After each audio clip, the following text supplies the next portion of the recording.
किसी से बात नहीं करती थी। तो ये जब होता है, जब हम इस दौरान गुजरते हैं, तो हम एक काउंसलर या थेरेपिस्ट या एक डॉक्टर के पास जाते हैं। तो क्या होता है, डॉक्टर क्या करता है, हमें पिल्स देते हैं डिप्रेशन को मैनेज करने के लिए, उससे लड़ने के लिए। और जब हम पिल्स लेते हैं तो क्या होता है, जो भी हम पिल्स लेते हैं वो केमिकल चेंजेस क्रिएट करता है हमारे ब्रेन के अंदर।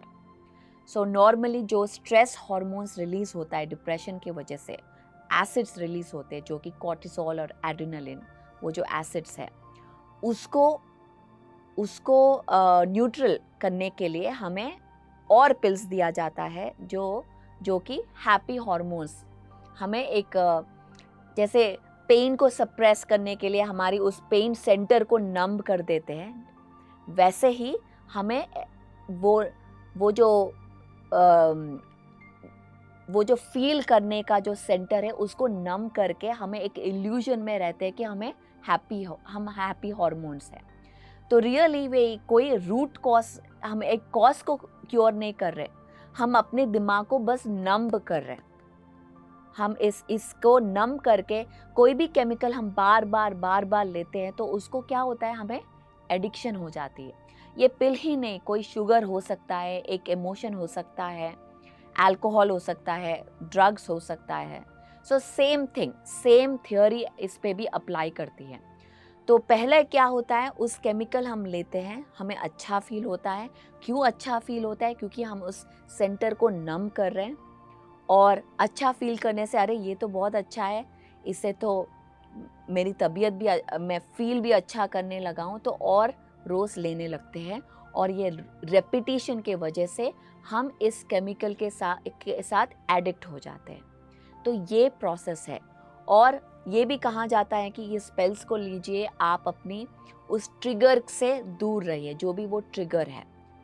और एक और बात है, जब हम साइकोलॉजिस्ट के पास या थेरेपिस्ट के पास जाते हैं तो वो एक्सपीरियंस रिपीट, काउच में बैठ के उस एक्सपीरियंस को हम रिपीट करते हैं उस रूट कॉज को जानने के लिए। पर जब हम इस एक्सपीरियंस को रिपीट करते हैं या इवन सोचते हैं, उसको और हम जीने लगते हैं। और वो केमिकल्स जब भी हम उस एक्सपीरियंस को, वो शायद नहीं भी हो, हमारे दिमाग में ही हो, हम इमेजिन ही कर रहे हैं, या एक थॉट भी आ रहा है, ब्रेन के अंदर ही है, पर फिर भी हमारे ब्रेन को पता नहीं है कि वो रियल नहीं है। हम जब भी वो होता है, हम फिर से वो एक्सपीरियंस को रिलीव करने लगते हैं कंटिन्यूअसली। तो एक लूप में बंध जाते हैं।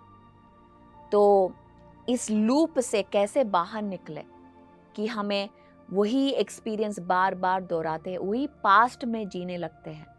पास्ट में वो ये हुआ, हमें चेंज करने की बहुत इच्छा होती है, अरे मुझे इससे बाहर निकलना है, पर मैं निकल नहीं पा रही हूँ। वही वो एक हेल्पलेसनेस, एक एंग्विश बोलते हैं। एंग्विश मतलब करना है, कर नहीं पा रही हूँ, कैसे करूँ, कंफ्यूजन।